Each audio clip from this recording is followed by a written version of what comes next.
menjadikan Sumatera Utara ini sebagai wilayah yang merupakan etalasenya kader berkemajuan. Wahai warga Aisyah sejati. Sebenarnya bukan diksi yang kemudian hadir di ruang hampa. Yang dipanggil itu adalah Aisyah sejati.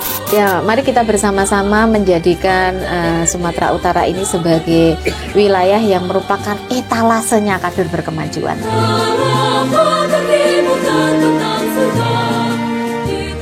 Assalamualaikum warahmatullahi wabarakatuh. Alhamdulillahirrabbilalamin. Wassalatu wassalamu ala asrofil anbiya'i wal mursalin wa ala alihi wassohbihi ajmain. Kembali lagi bersama saya Bes Nugraha di dalam program Podcast Infomu, di mana program ini dikelola langsung oleh Majelis Pustaka dan Informasi Pimpinan Wilayah Muhammadiyah Sumatera Utara.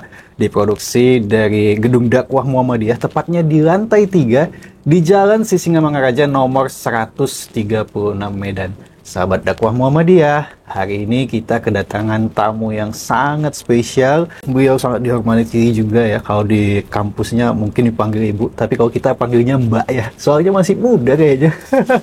Sudah hadir bersama Bes di sini ada Wakil Rektor 3 Bidang Sumber Daya Manusia Universitas Ahmad Dahlan. Ada Mbak Dr. Normasari SHM. Assalamualaikum Mbak. Waalaikumsalam warahmatullahi wabarakatuh. Waduh, jadi perlu diketahui juga ya sahabat dakwah Muhammadiyah, beliau merupakan wakil ketua Majelis Pengkaderan di pimpinan pusat Aisyah dan pernah menjabat juga sebagai ketua umum pimpinan pusat Nasyatul Aisyah di tahun 2012.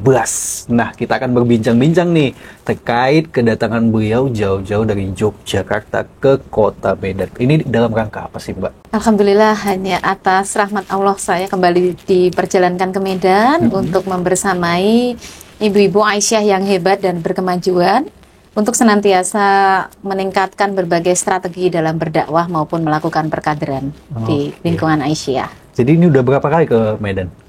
Mungkin keempat. Keempat ya? Udah sering makan durian lah berarti ya?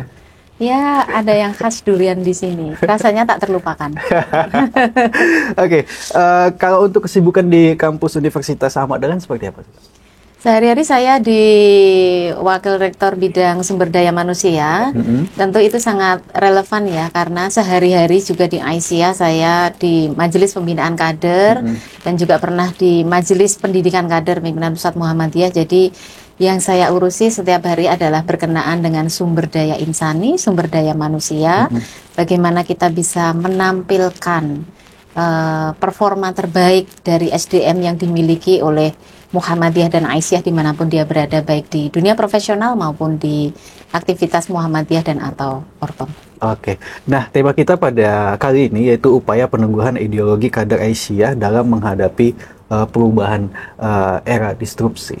Nah itu tanggapan dari Mbak Norma itu seperti apa sih? Baik, saya sangat senang bisa berbagi dengan seluruh sahabat dakwah Muhammadiyah di sini karena kita tahu bahwa tantangan kita hari ini adalah suatu era di mana kita tidak bisa menebak. Ada yang mengatakan VUCA, ada yang mengatakan disrupsi, ada yang mengatakan apapun itu. Yang jelas ada tuntutan di dunia global bahwa manusia itu harus semakin agile, harus semakin gesit. Maka tema menjadi agile leader itu menjadi tema pokok dari berbagai training dan berbagai perubahan yang dilakukan oleh institusi-institusi baik itu di kampus maupun di organisasi kemasyarakatan. Artinya bahwa kita harus semakin gesit untuk menghadapi apapun tantangan yang ada, tapi tidak pernah akan kehilangan jati diri kita. Nah, disitulah yang dalam konteks Aisyah itu kita bahasakan dengan bahasa karakter kader, itu yang harus senantiasa dipegang. Dan memang salah satunya tuntutan dari Islam berkemajuan itu di sana ada spirit inovasi yang itu memang sangat inline dengan apa yang dilakukan dakwah Muhammadiyah selama ini. Muhammadiyah itu adalah gerakan dakwah purifikasi sekaligus dinamisasi. Oke, kalau Bes melihat ya ketika liputan mungkin ke daerah-daerah itu kader-kader Aisyah itu luar biasa itu kan. Nah, sejauh ini untuk pemetaan persoalan kaderisasi dari pimpinan pusat Aisyah itu seperti apa sih? Pemetaan yang kita lakukan itu saat ini sudah lebih tertata karena kita berbasis data. Nah, tetapi tentu masih ada upaya-upaya untuk menyempurnakan data ini lebih baik. Salah satunya adalah kita mengagregat aktivitas perkaderan untuk dimunculkan sebuah data yang nanti trennya bisa kita baca. Jadi sekarang kan analis data itu bergerak untuk menentukan perubahan apa yang akan mau kita bawa ke depan. Nah, maka kemudian skema perkaderan kita itu secara tertata kita sistemkan dan kita harapkan kita bisa memproyeksikan kebutuhan-kebutuhan apa yang kita perlukan di masa datang, dan kemudian juga antisipasi-antisipasi apa yang harus kita lakukan untuk melakukan percepatan. Karena perkaderan itu kalau kita laksanakan dengan cara-cara biasa itu sudah akan tertinggal. Jadi istilahnya kita harus melakukan akselerasi untuk mempercepat ya secara kuantitas maupun secara kualitas dari kader-kader Aisyah yang nature-nya mereka itu adalah orang-orang yang tangguh, tough ya. Nah, jadi ini emak-emak tangguh gitu ya. Tapi adalah saya mengatakan kader-kader yang tangguh begitu. Nah, ini yang sedang kita lakukan saat ini. Oke, berarti mengikuti perkembangan zaman juga untuk program-program pengkaderan itu ya? Iya, demikian Mas Bes. Jadi tadi yang dikatakan agile tadi itu kan bagaimana dia cukup gesit untuk merespon berbagai perubahan yang ada. Misalnya kan sekarang kita di era post-truth ya, era pasca kebenaran gitu. Jadi spirit ini sudah terbaca dari lagunya Aisyah itu sendiri. Wahai warga Aisyah sejati. Ini kan sebenarnya bukan apa ya, bukan diksi yang kemudian hadir di ruang hampa. Yang dipanggil itu adalah Aisyah sejati. Karena kita sudah ada pada masa di mana bisa saja orang akan menggunakan identitas Aisyah, tetapi sesungguhnya dia bukanlah kader Aisyah yang sejati. Maka sadarlah akan kewajiban suci. Yang bisa sadar dan terpanggil akan kewajiban suci itu ya memang kader sejati. Nah, identifikasi kader sejati dan tidak itu kan di era post-truth ini juga tidak mudah. Era di mana kita tidak tahu mana yang kebenaran itu sejati. Dan itu sudah dipersiapkan para founding mothers dari organisasi kita sejak menciptakan Mars itu sendiri. Ini kan terlihat bahwa the future situation itu sudah terbaca. Itu. Jadi sebenarnya mengantisipasi apa itu sudah dilakukan oleh Aisyah dari generasi ke generasi. Berarti sejak berdirinya memang udah dipandang masa depan ke saat ini bahkan seterusnya ya? Iya, nanti bahasa-bahasanya yang mengatakan di tanganmu lah nasib bangsa. Itu kan kemudian saat ini sebenarnya makna bangsa itu bukan bangsa dalam artian just Indonesia, karena Aisyah sudah bertebaran di mana-mana ya, fantasi reveal art ya. Di tanganmu lah nasib semesta gitu. Jadi sebenarnya kalau saya ingin mengatakan Aisyah itu kan bertanggung jawabnya ke semesta. Janganlah kita tidak aktif di Aisyah, karena Aisyah punya tanggung jawab semesta. Oke, baik. Kader Aisyah mungkin kan banyak di pusat, daerah mungkin juga ada, tapi masih ada yang namanya mungkin persoalan rangkap jabatan. Itu seperti apa, Bu Norma melihat kondisi ini? Idealnya kita memiliki kader yang bisa fokus pada satu jabatan kepemimpinan, amanah kepemimpinan, idealnya seperti itu. Tapi pada akhirnya karena kita bukan struktur birokrasi yang sangat rumit, kita lebih kepada struktur fungsional, maka itu dimungkinkan bila mana diperlukan. Karena yang paling penting bagi seorang kader itu adalah bagaimana dia bisa berkontribusi as much as possible. Kalau kita bisa pada tataran ideal, itu apa yang kita harapkan. Tapi kalau belum, yang paling penting adalah upaya-upaya agar situasi ideal itu tercapai itu menjadi sebuah continuous improvement yang selalu diupayakan oleh para pimpinan. Oke, terkait dengan program kerja juga untuk pimpinan pusat Aisyah di periode 2022-2027, kalau untuk majelis pembinaan kader itu seperti apa program kerja?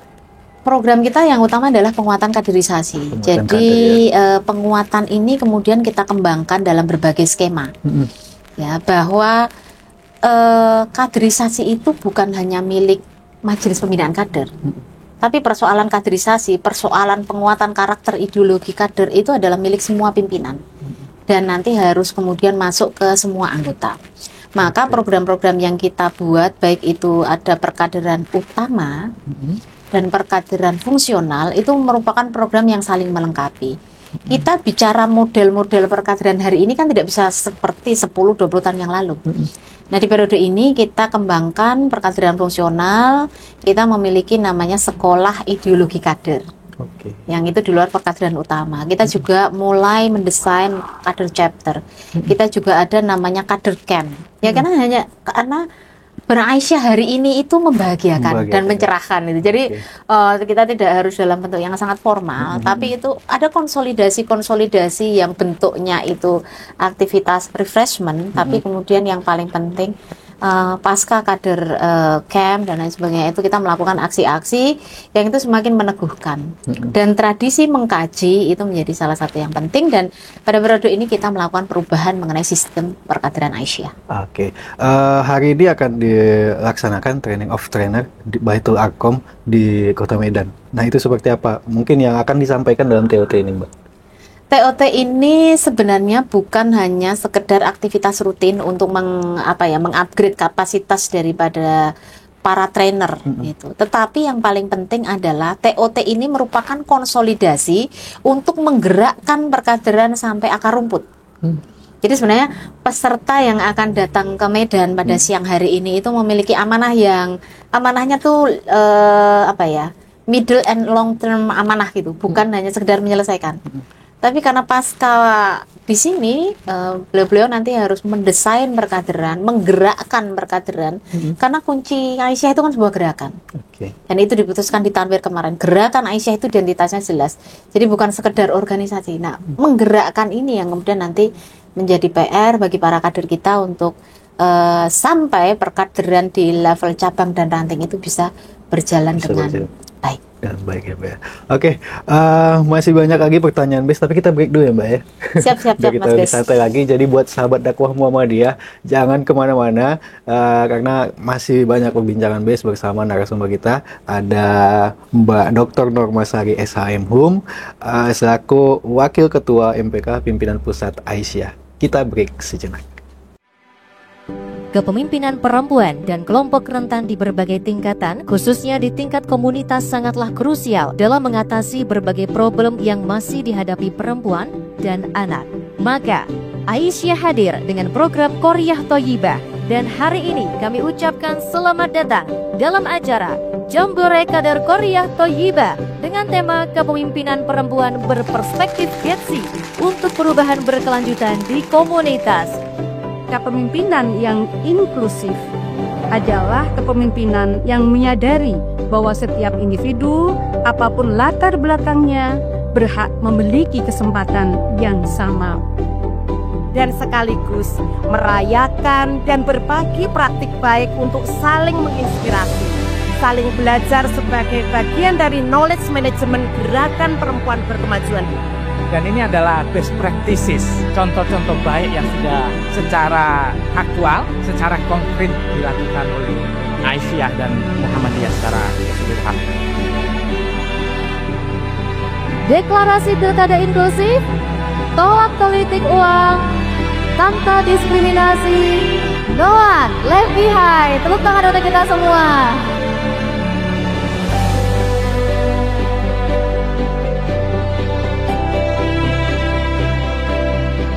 Thank you for inviting the Australian Department of Foreign Affairs to this event. It is wonderful to see amazing women's leadership demonstrated here today. I wish Aisha and Muhammadiyah the best of luck with the rest of the event. Thank you.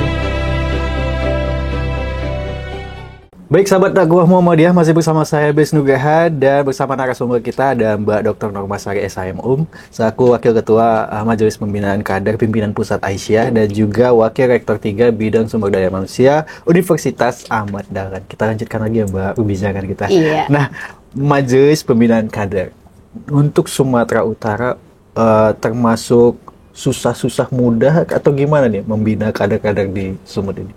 Kalau dari pandangan Mbak sendiri. Kalau dari pandangan saya, Sumatera Utara itu kan tetap dari dulu merupakan etalasenya Muhammadiyah.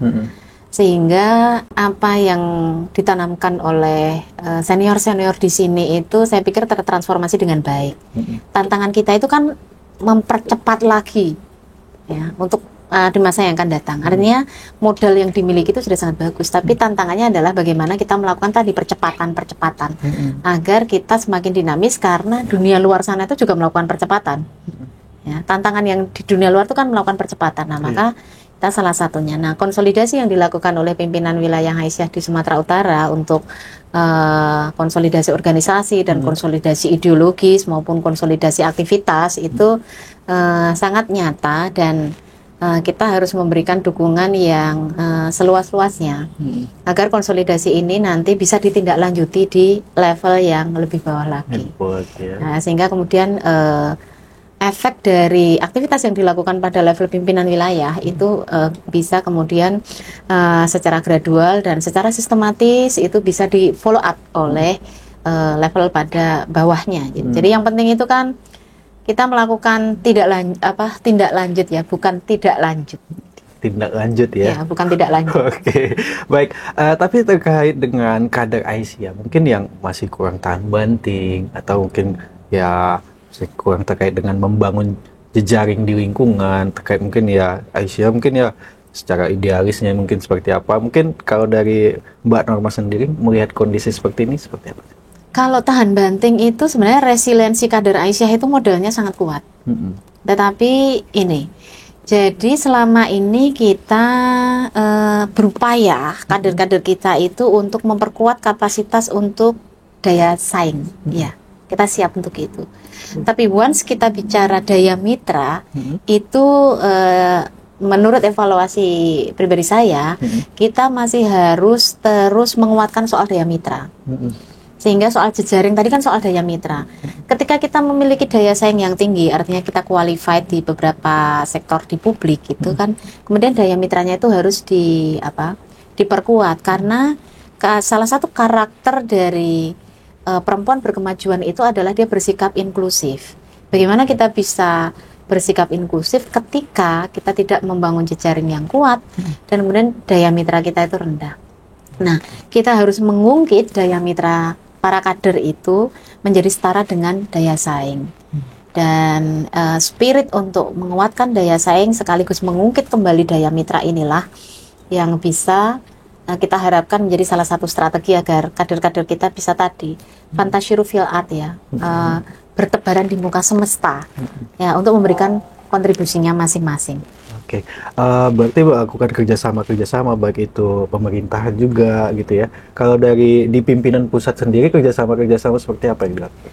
Di pimpinan pusat itu kerjasama sekarang sudah multi stakeholder ya, tentu tidak diwakili oleh majelis tapi langsung oleh pimpinan pusat Aisyah. Kita sampai menyentuh bagaimana persoalan advokasi perempuan itu sampai advokasi pada level yang sangat strategis ya, bekerja sama dengan kepolisian. Kemudian juga kita ada kemitraan juga dengan NGO besar untuk di program inklusi dan lain sebagainya. Dan kemudian juga kita melakukan upaya untuk penguatan dari kapasitas kader kita itu dengan program-program lain dari Kementerian Kesehatan misalnya. Nah, memang follow up pada level pimpinan wilayah itu yang perlu kita kuatkan lebih lanjut, karena di pucuk pimpinan kita itu sebenarnya sudah punya level memorandum of understanding atau perjanjian kerjasama dan sebagainya.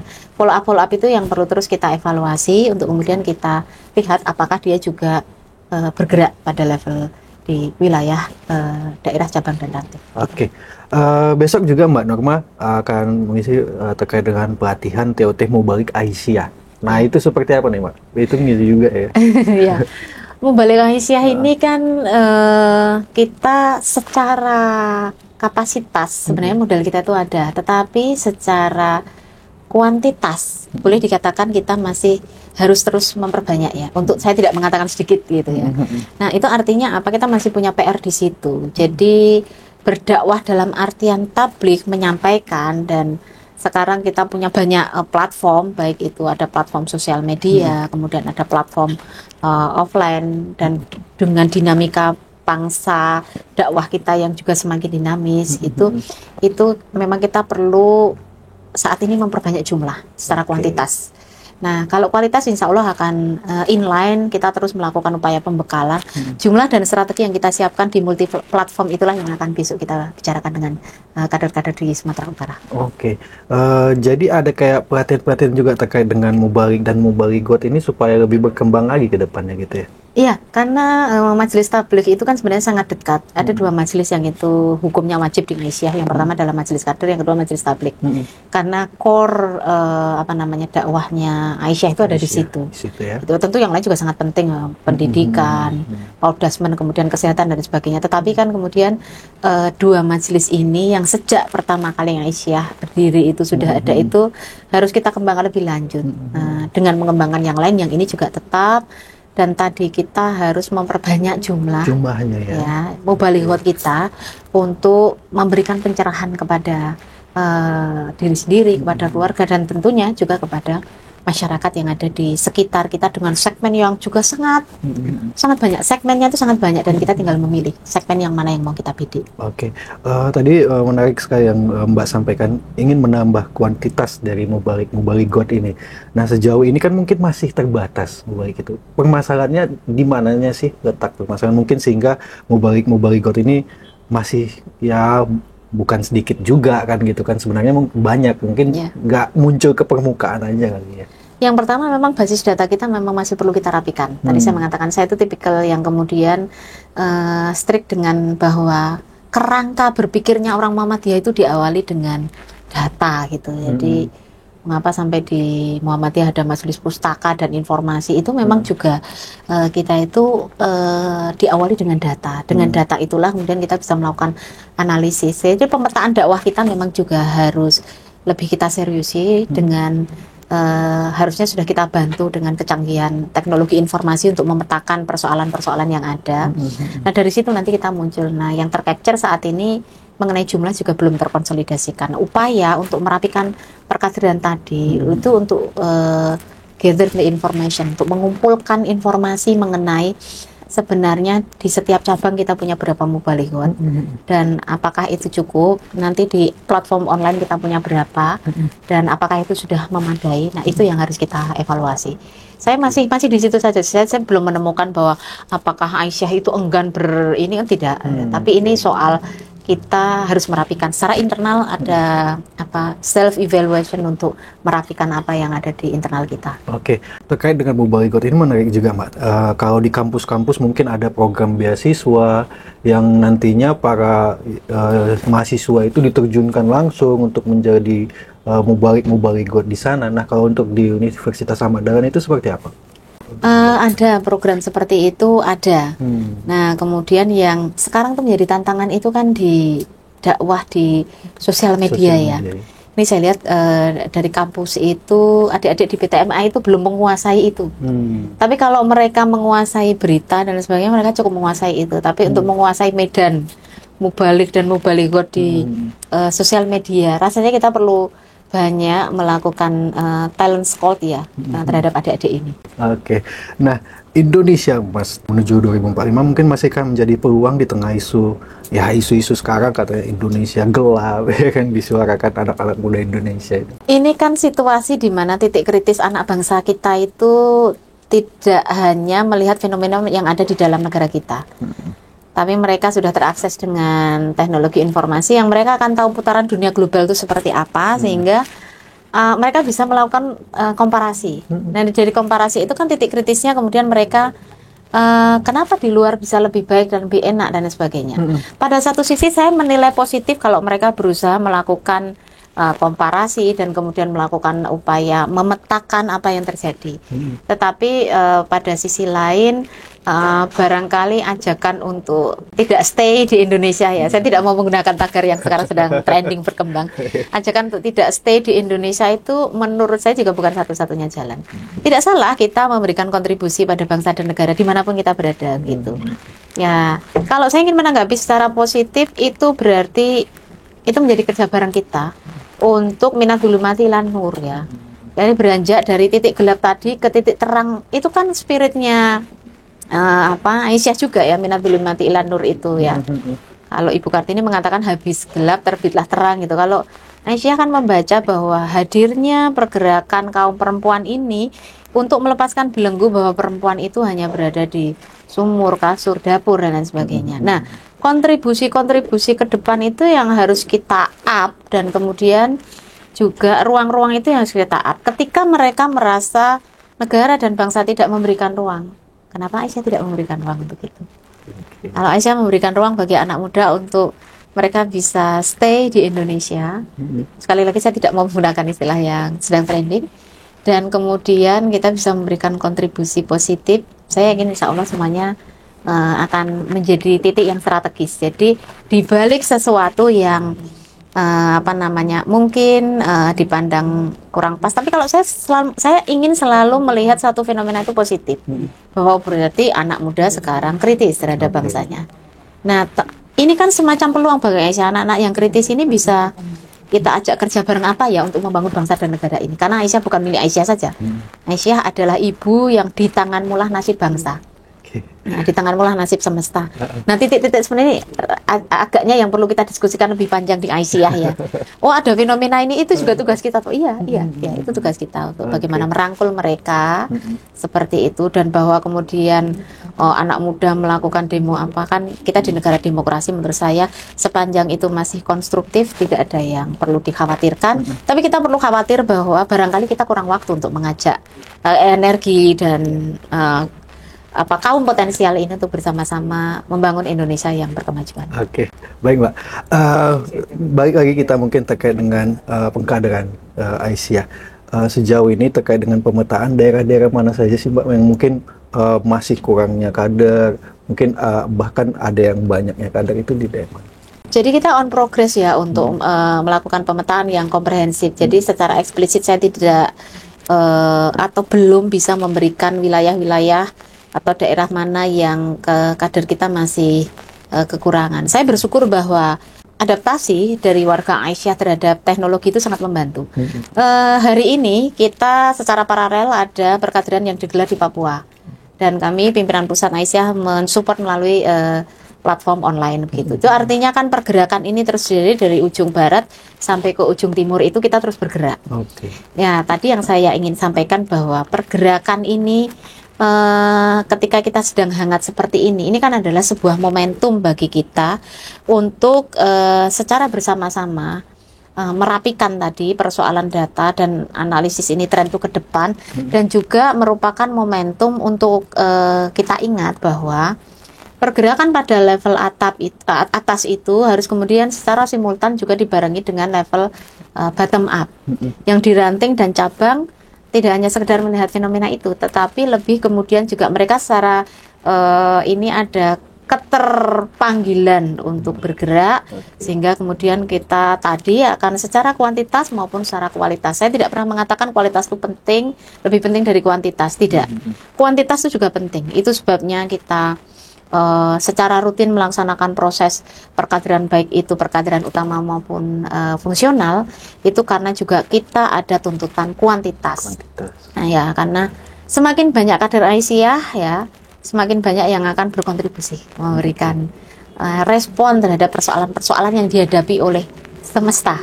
Nah, kita sudah bicara semesta. Oke, jadi bagaimana kader-kader Aisyah ini menjadi kader-kader yang sejati juga ya Mbak ya? Iya. Oke, terkait dengan Muktamar Aisyah nih Mbak, ya kan 2027 akan digelar di Medan, Sumatera Utara. Kalau dari pandangan dari Mbak Norma sendiri seperti apa? Muktamar itu kan ajang silaturahmi, ajang evaluasi, dan ajang konsolidasi gitu. Nah, yang paling penting bagi kita adalah pada setiap ajang konsolidasi itu kita perlu sepakati ya hal-hal apa yang akan kita push di periode-periode selanjutnya untuk menjaga keberlangsungan dinamika organisasi ini, karena tantangannya akan selalu berbeda. Nah, kadang orang melihat muktamar hanya pada sisi formalitasnya, tetapi sebenarnya lebih ke muktamar itu kan momentum untuk kita teringat kembali, oh ya kita harus melakukan evaluasi, dan dari hasil evaluasi itu yang paling penting tadi pasca muktamar itu adalah tindak lanjut itu ya. Apa yang kita putuskan itu kan kemudian harus secara simultan kita gerak secara bersama-sama gitu. Jangan sampai apa yang sudah kita putuskan berhenti begitu saja, sehingga ajang permusyawaratan itu hanya sebagai forum refleksi. Pasca evaluasi kemudian konsolidasi adalah kita melakukan upaya aksi pasca dari muktamar.